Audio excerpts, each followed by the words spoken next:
ओम शांति। आज 6 सितंबर 2023 के बाबा के अनमोल मधुर महावाक्य सुनेंगे। आज की मुरली में बाबा ने बच्चों को सर्विस के लिए बहुत सुंदर प्रेरणा दी है। बाबा कहे तुम बच्चों को विशाल बुद्धि बनकर सर्विस का शौक रखना चाहिए। खास करके बाबा कहे तुम्हें भिन्न भिन्न युक्तियां निकालनी है और जो बातें शास्त्र में बेअर्थ है उसको युक्ति युक्त होकर के समझाना है, उसे करेक्ट करना है ताकि मनुष्य उसको समझ सके।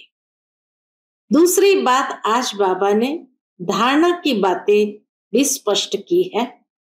बाबा कहे तुम बच्चों को बाप की आज्ञा को कभी भी अवज्ञा नहीं करनी चाहिए, क्योंकि बाप की आज्ञा को न माना कोई न कोई पाप जरूर होता है। और इस तरह से पाप होते होते कई सूक्ष्म पाप बढ़ते जाते हैं। तभी तो कहा जाता है कि बाबा अजामिल जैसे पाप आत्माओं का भी उद्धार करने के लिए इसी संगम युग पर आते हैं। तो इसीलिए आज बाबा की मुरली धारणा युक्त भी है तो साथ में सेवा की भी विशेष प्रेरणा देने वाली है।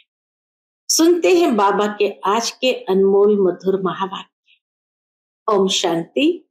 मीठे बच्चे, सर्विस का शौक रखो, विशाल बुद्धि बन, सर्विस की भिन्न भिन्न युक्तियां निकालो। जो बातें बिगर अर्थ है उन्हें करेक्ट करो। आज की मुरली से पहला प्रश्न है, आत्मा जो अजामिल जैसी गंदी बन गई है उसको साफ करने का साधन क्या है? उत्तर, उसे ज्ञान मान सरोवर में डुबो दो। अगर ज्ञान सागर में डूबे रहे तो आत्मा की मैल साफ हो जाएगी। आज की मुरली से दूसरा प्रश्न है, ब्राह्मणों के लिए सबसे बड़ा पाप कौन सा है? उत्तर है, ब्राह्मण अगर बाप की आज्ञा न माने तो ये बहुत बड़ा पाप है। बाप की पहली आज्ञा है तुम मुझे निरंतर याद करो, लेकिन बच्चे इसमें ही फेल हो जाते हैं। फिर माया कोई ना कोई विकर्म करा देती है।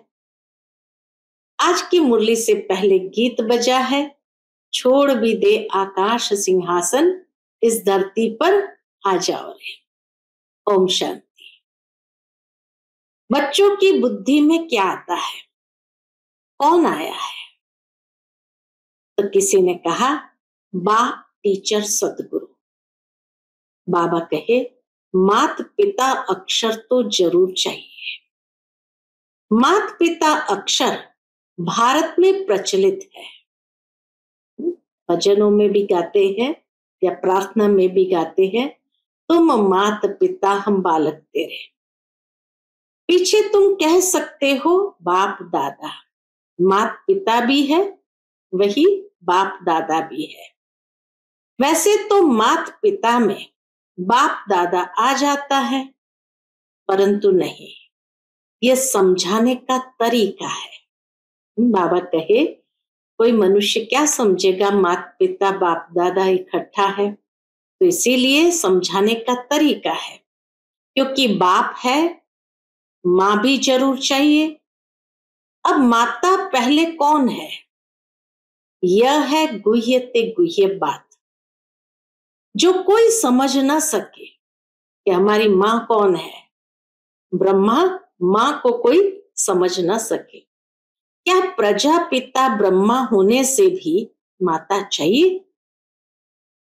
प्रजापिता ब्रह्मा के साथ कोई प्रजापत्नी भी चाहिए?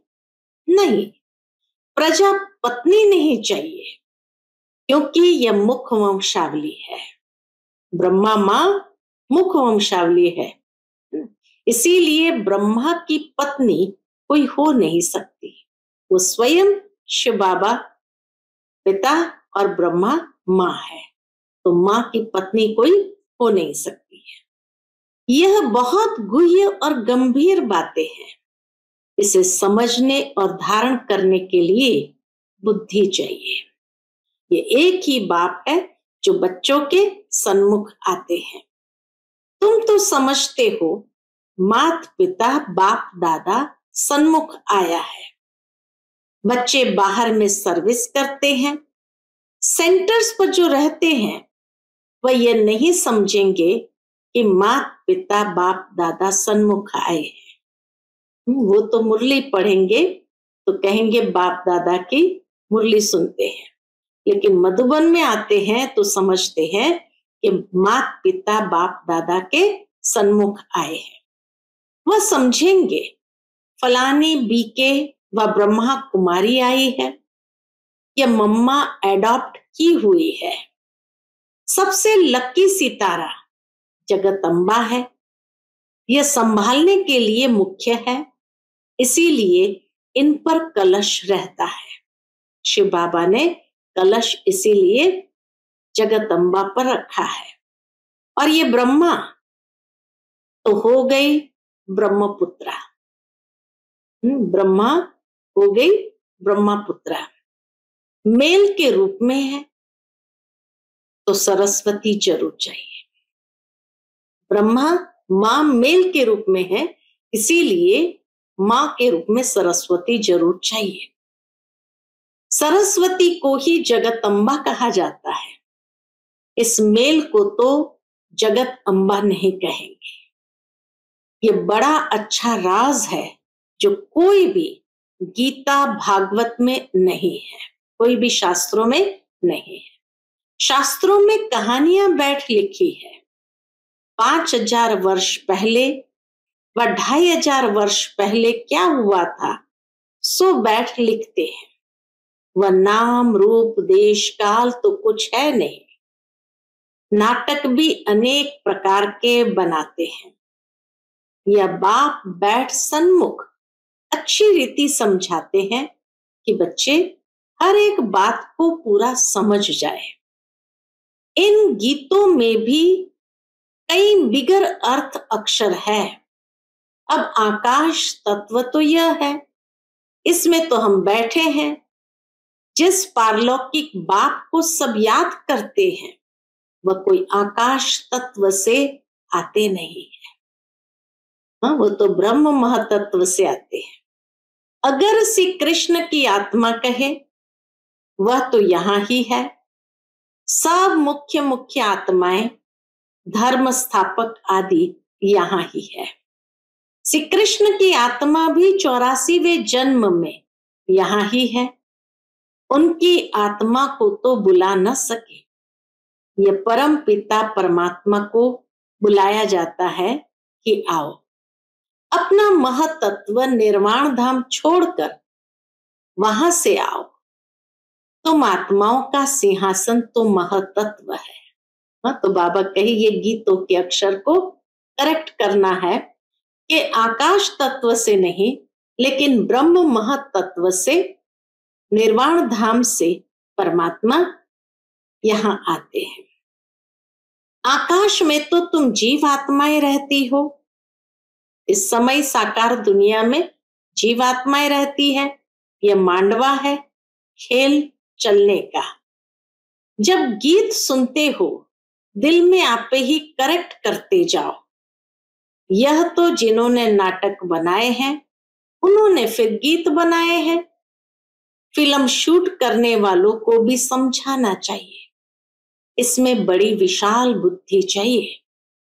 बाबा राय देते हैं सर्विस करने लिए यह ड्रामा जिसने बनाया है उन्हें समझाना चाहिए, उनसे मिलना चाहिए, इतनी समझ चाहिए। बाप तो डायरेक्शन देंगे, बाप को तो जाकर नहीं पूछना है। बाप तुम बच्चों को डायरेक्शन देंगे, ऐसे ऐसे करो, श्रीमत पर चलो। गीत वास्तव में धरती ये भारत खंड है। भारत में ही उनका आना होता है। भारत ही उनका बर्थ प्लेस है। सभी उस निराकार फादर को ही बुलाते हैं। श्री कृष्ण तो सबका फादर नहीं है, और मुरली जो दिखाते हैं वह कोई काठ की तुतारी तो नहीं है जो श्री कृष्ण के हाथ में देते हैं। मुरली तो वास्तव में कौन सी है? ज्ञान की है। गॉडेस ऑफ नॉलेज सरस्वती को कहा जाता है। गॉडेस ऑफ नॉलेज ब्रह्मा की बेटी सरस्वती को कहते हैं। राधे को नहीं कहेंगे, श्री कृष्ण को भी नहीं कहेंगे गॉड ऑफ नॉलेज, या राधे को गॉडेस ऑफ नॉलेज ये नहीं कहेंगे। ये तो जोड़ी है बाप और बच्चे की। सरस्वती को कहा जाता है गॉडेस ऑफ नॉलेज। तो जरूर प्रजापिता ब्रह्मा, ब्रह्मपुत्र भी गॉड ऑफ नॉलेज होना चाहिए। लेकिन ब्रह्मा के लिए तो गाया नहीं जाता। गॉड इज नॉलेजफुल कहा जाता है। ये परमात्मा के लिए फिर कहा गया है। ब्रह्मा नॉलेजफुल नहीं, गॉड इज नॉलेजफुल। परमात्मा के लिए कहा गया है। परम पिता परमात्मा ज्ञान सागर है, तो जरूर अपने बच्चों को ज्ञान देंगे।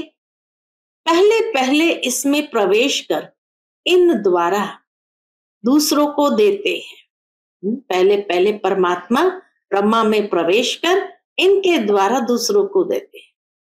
इनमें सब लकी सितारे आ जाते हैं। ज्ञान सूर्य शिव बाबा, फिर ज्ञान चंद्रमा ये ब्रह्मा हुए।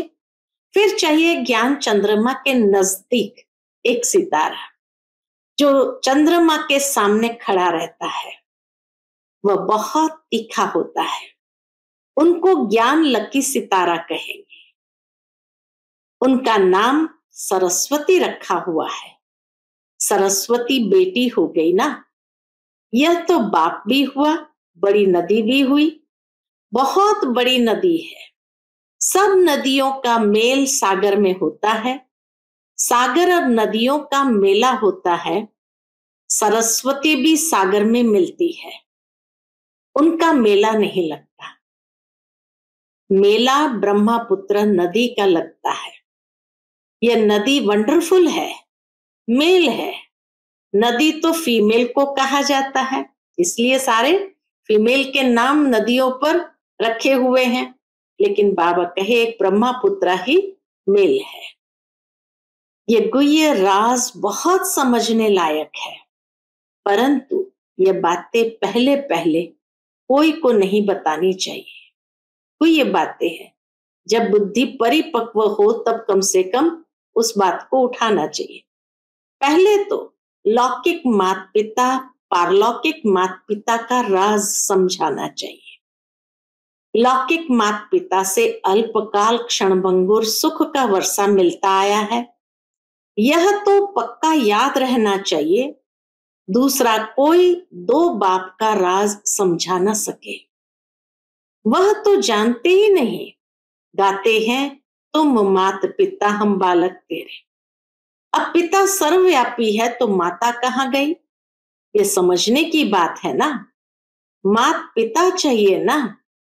मात पिता कहा जाता है निराकार को, परंतु ये समझते नहीं कि इनको मात पिता क्यों कहा जाता है।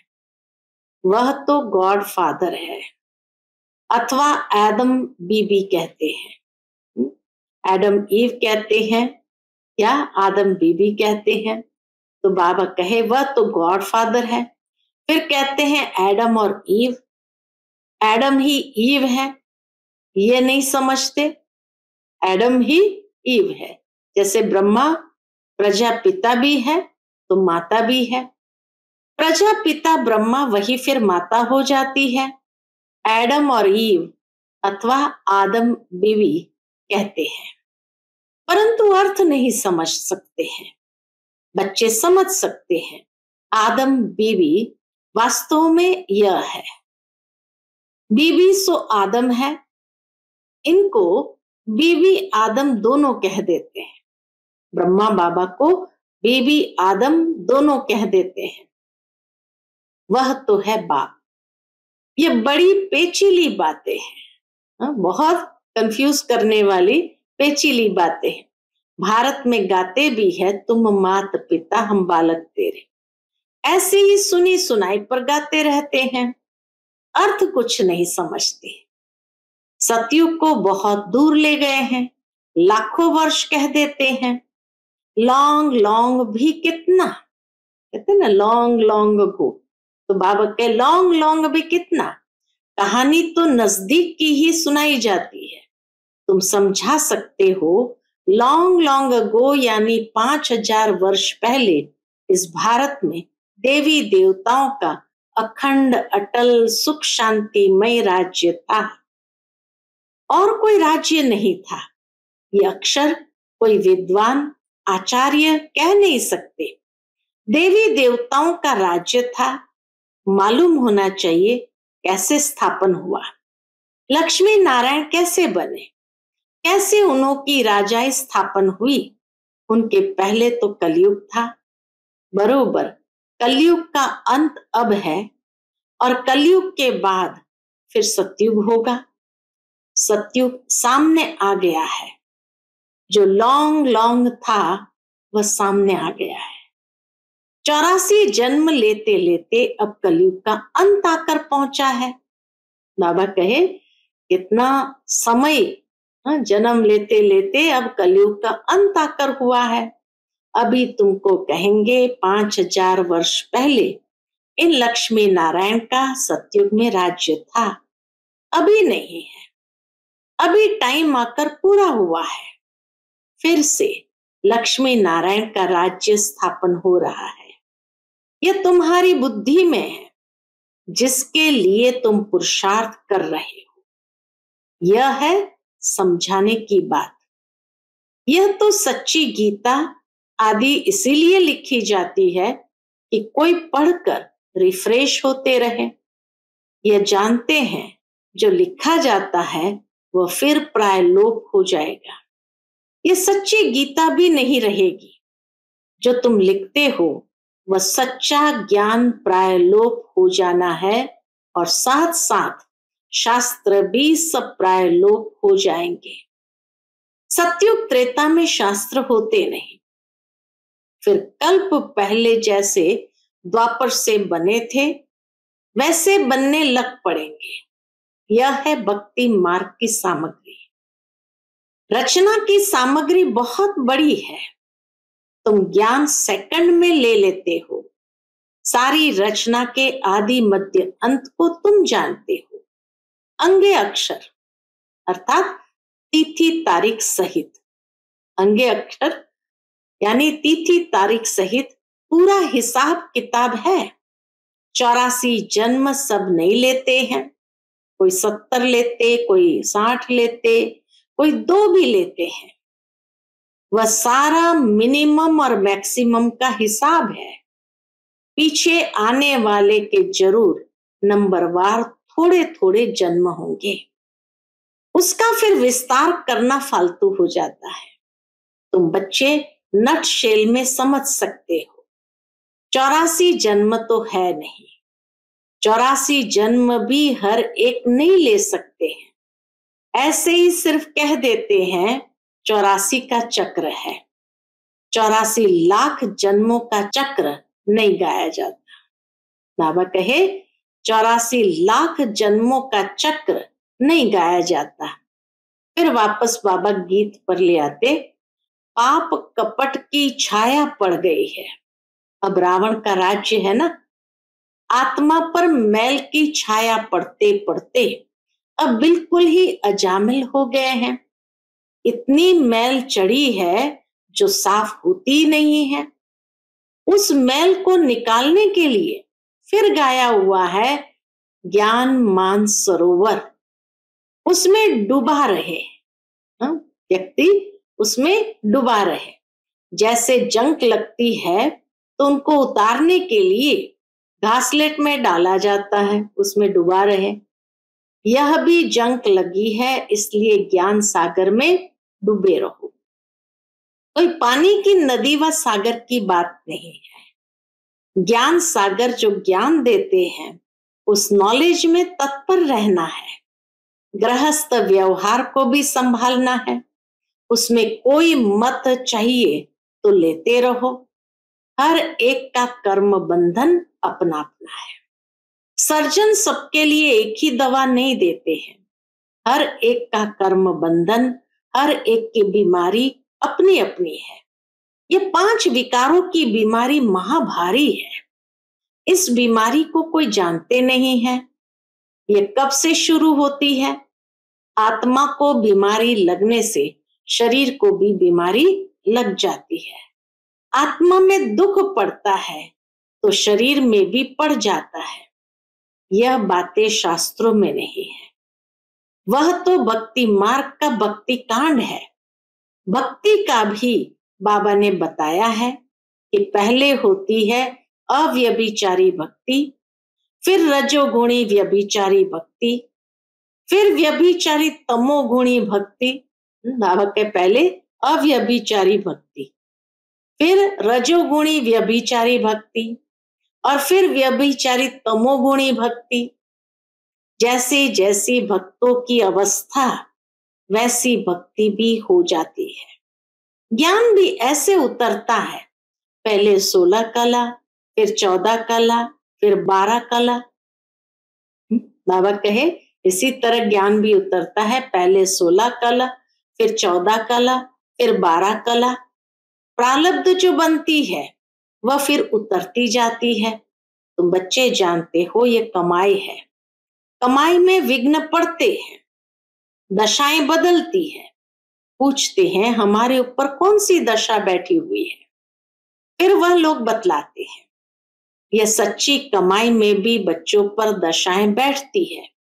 कोई पर राहु की दशा बैठती है, काला मुंह कर लेते हैं। बृहस्पति की दशा थी, फिर माया ने थप्पड़ लगाया तो राहु की दशा बैठ गई। काम में गिरा और फट से राहु का ग्रहण लगा, ताला बंद हो जाता है। यह है गुप्त कड़ी सजा। वह फिर कभी कह नहीं सकेंगे कि भगवान वो आज काम महाशत्रु है। सन्यासी भी काम महाशत्रु के कारण ही स्त्री को छोड़ चले जाते हैं। यह भी निवृत्ति मार्ग की पवित्रता भारतवासियों के लिए अच्छी है।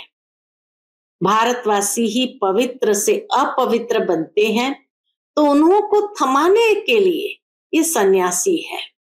मरम्मत के लिए ये पवित्रता है। पवित्रता की ताकत से ही सृष्टि इतना चलती है। अभी तो वो भी पतित बन पड़े हैं, उन्हें उनकी भी सर्विस करनी है। सर्विस का तुम बच्चों को बहुत बहुत शौक रहना चाहिए। बेकायदे कोई भी चलन नहीं चलनी है। बल पुरुषार्थी हो, बाबा के बल पुरुषार्थी हो। संपूर्ण तो कोई नहीं बना है, कुछ न कुछ पाप होते रहते हैं। बाप की आज्ञा न माना यह भी बड़ा पाप है। बाप का फरमान है निरंतर मुझे याद करो। जानता हूं कि कर नहीं सकेंगे, परंतु तुम पूरा पुरुषार्थ ही नहीं करते हो। जो करेंगे वह अच्छा पद पाएंगे। अच्छा, मीठे मीठे सिकिलते बच्चों प्रति माता पिता बाप दादा का याद प्यार और गुड मॉर्निंग। रूहानी बाप की रूहानी बच्चों को नमस्ते। हम सभी रूहानी बच्चों की रूहानी माता पिता बाप दादा को याद प्यार, गुड मॉर्निंग और नमस्ते। नमस्ते, शुक्रिया बाबा, शुक्रिया। आज की मुरली से धारणा के लिए मुख्य सार है। पहली पॉइंट, 5 विकारों की बीमारी से मुक्त होने के लिए सर्जन की राय लेते रहना है। आत्मा पर कोई बीमारी न लगे इसकी संभाल करनी है। दूसरी पॉइंट, सच्ची कमाई करनी और करानी है। कोई भी बेकायदे चलन नहीं चलनी है। राहु की दशा कभी न बैठे, इसके लिए बाप के फरमान पर सदा चलना है। आज का बाप दादा का मधुर वरदान हम बच्चों के प्रति है, याद और सेवा द्वारा सब चक्करों को समाप्त कर क्षमा पर फिदा होने वाले सच्चे परवाने भव। याद और सेवा द्वारा सब चक्करों को समाप्त कर क्षमा पर फिदा होने वाले सच्चे परवाने भव। जो बच्चे याद और सेवा में सदा बिजी रहते हैं वह सभी चक्करों से सहज ही मुक्त हो जाते हैं। कोई भी चक्र रहा हुआ होगा तो चक्कर ही लगाते रहेंगे। कभी संबंधों का चक्कर, कभी अपने स्वभाव संस्कार का चक्कर। ऐसे व्यर्थ के सभी चक्कर समाप्त तब होंगे जब बुद्धि में सिवाय क्षमा के और कुछ भी न हो। क्षमा पर फिदा होने वाले क्षमा के समान बन जाते हैं। ऐसे फिदा होने वाले अर्थात समा जाने वाले ही सच्चे परवाने हैं। आज का स्लोगन है, जो सच्चे पारस बने हैं उनके संग में लोहे सदृश आत्माएं भी सोना बन जाती है। जो सच्चे पारस बने हैं उनके संग में लोहे सदृश आत्माएं भी सोना बन जाती है। अच्छा, Om Shanti. Piece of mind channel को लाइक करें, सब्सक्राइब करें और हमारी लेटेस्ट वीडियोस देखने के लिए बेल आइकन को प्रेस करें।